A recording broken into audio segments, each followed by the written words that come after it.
நாம் ஏன் விநாயகரை அருகம்புல் வைத்து வழிபடுகிறோம் என்று உங்களுக்கு தெரியுமா? இன்று தெரிந்து கொள்வோம், வாருங்கள். முன்பொரு காலத்தில் அனலாசுரன் என்ற அசுரன் தேவர்கள் மற்றும் மக்களை மிகவும் துன்புறுத்தி வந்தான்.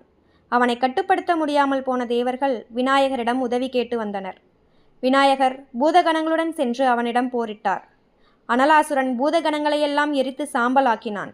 இதை பார்த்த விநாயகர் மிகவும் கோபம் கொண்டு அனலாசுரனை அப்படியே விழுங்கிவிட்டார்.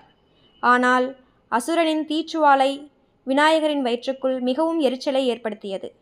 என்ன செய்தாலும் அந்த வெப்பம் குறையவில்லை. கங்கையால் அபிஷேகம் செய்தும் வெப்பம் குறையவில்லை.